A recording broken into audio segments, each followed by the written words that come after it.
Hi, I'm Joe Leydon from the Moving Picture Blog and Houston Community College's Town and Country campus. And I'd like to talk to you today about three of my favorite movies that I recently saw at my favorite film festival in the whole world, Toronto.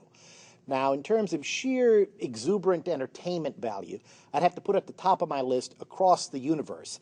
This is director Julie Taymor's sort of magical mystery tour through the vast and varied catalog of songs by the Beatles, which he uses to underscore and enlighten a sort of impressionistic musical fantasy about America in the 60s, a time of great civil unrest and Vietnam War protest. And I know that may sound, too precious by half, but the good news is that the movie is serious and substantial enough to take matters seriously when it deals with harsh discord and heartbreak. But the overall experience is truly celebratory, truly joyous. Taymor uses a couple of very fine actors. Jim Sturgis plays Jude, a Liverpool shipbuilder who comes to the States just in time to connect with a middle American princess named Lucy. I will have to admit some of the critics are on the money when they say that Taylor is occasionally too literal-minded or heavy-handed when matching music with images. But in the final analysis, this movie is like the Borg. Resistance is futile. This is one happening you should just let happen to you.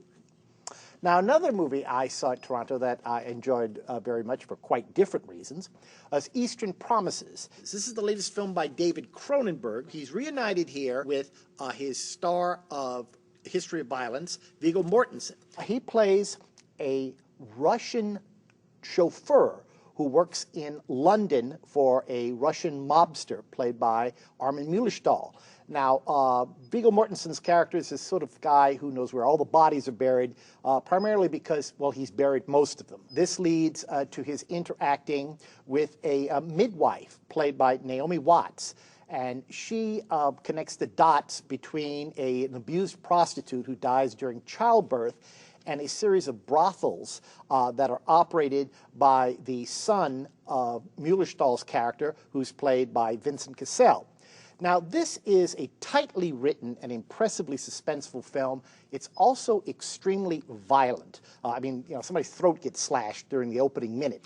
And yet, to Cronenberg's credit, unlike a lot of contemporary filmmakers, he doesn't use bloodletting as some kind of snarky joke. He doesn't use mayhem as a punchline. In fact, in some ways you could say he puts the sting back into movie death here and the repulsion back into pain. Now, finally, In the Valley of Elah. This is the latest film by Crash director Paul Haggis, and it's a deeply affecting drama that views more in sorrow than in anger the emotional and physical collateral damage caused by the Iraq War. Now, I'm going to go way out on a limb here and say Tommy Lee Jones gives the performance of his career in this movie as a Vietnam vet who goes looking for his son, a soldier who goes AWOL after he returns back from the Iraq War. Now, fairly early on, you realize that this is not going to be a story with a happy ending. The overall impact is cumulative. I mean, bit by bit, we have our worst expectations raised and then fulfilled. Now, in some ways, this movie is a murder mystery. Charlize Theron co-stars as a cop who helps Jones's character in his search for his son. But ultimately, In the Valley of Elah suggests that in real life, there are some mysteries that will remain forever unsolved, forever unsolvable, because in real life, even when we have all of the answers, there are still questions. I'm Joe Leydon. It's been a pleasure talking with you.